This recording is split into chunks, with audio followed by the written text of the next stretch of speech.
Welcome back. We're back with Matt and Tammy Hladun of the Brave Wheel Foundation, talking about how they set up this foundation after they lost their son, and what they're doing to help other families who are going through the same situation.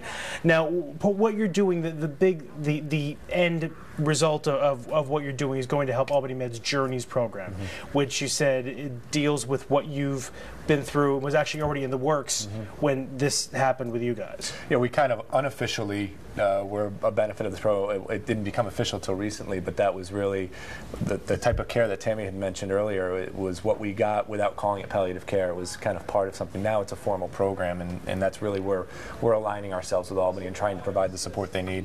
And the Journeys program, it's doctors, nurses, a lot of support staff, social workers, chaplains, and the Journeys program offers support for the entire family. It could be where in order to keep a child from being in the hospital, doctors will go and do home visits, ways to bring medicine to the child. Really, the focus of the program is to keep the entire family together. That comes in many different ways. Going into the school districts to work with the siblings to help the mom and dad have time together as a so the whole family can really feel like they are supporting their children in any way possible. And I think it includes the people that are often overlooked. And people know that a sick child is going to get the care of a doctor, they're going to get the care of a nurse, but do they think about the social worker? Do they think about the chaplain? Do they think about a child life specialist? This program is providing that as well. The downside is those aren't billable for a hospital, so this is something we can help. We can provide a donation to this program to allow those people to continue, because it's the physical care is always going to be there, but it's the emotional and the spiritual care that may often get overlooked, because where does that fall in the path of treatment? And I guess what this does is allows all of this to kind of be under one roof or encompassed in one thing, as opposed to where you might have to get a social worker from somewhere else, or get that help from a different source. It's almost like you have a coordinator for your care now. So your primary doctor, because it's not just cancer, it's cystic fibrosis, it's diabetes, it's all kinds of things. Terminal or chronic. Yeah, it's terminal or chronic illness, and you still will have your primary care doctor, but now your Journeys doctor or your Journeys nurse is kind of that facilitator. They're talking to your doctor, they're talking to you, they're making you understand the options and paths you had. Again, as Tammy mentioned, the key with this is to have no regrets.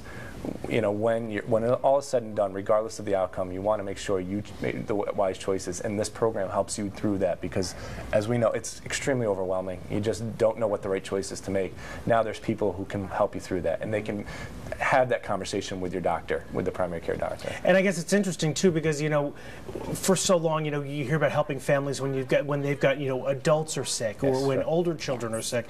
Not as much, or maybe there hasn't been as much when you're dealing with younger children. Until now, as people have gotten to know more about it or see more of these situations. And with the Journeys program, there's infants up and children as old as 17, 18, up to 21 years old.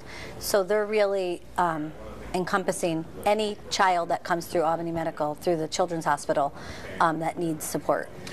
How much, you guys have only been doing this for a relatively short time, how much have you actually been able to raise and actually put into this program at this point? We were able to donate $25,000 in September, specifically to the Journeys program.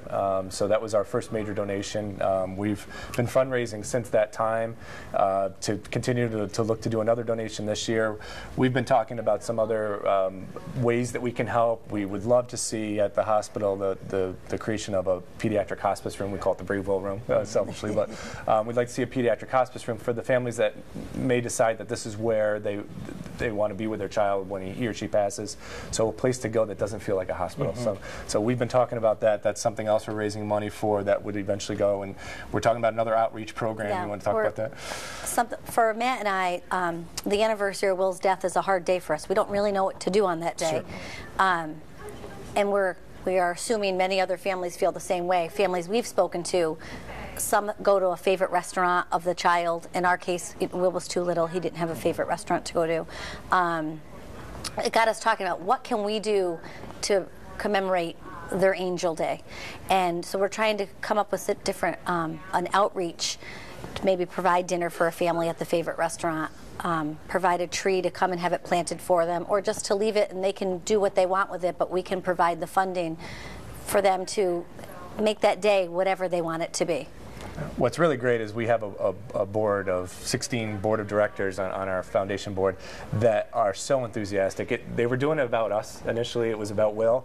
Now they're realizing, wow, we can make a difference. Yeah. And so between donating to the Journeys program, raising money for this room, and now this personal outreach where we can do some stuff directly for these families, their enthusiasm is really pushing us because they're starting to get it, and that's exciting for us to see. All right, we're going to come back. We're going to talk about the Brave Whale Foundation Gala, which is helping them raise money to do these programs when we come back. Stay with us.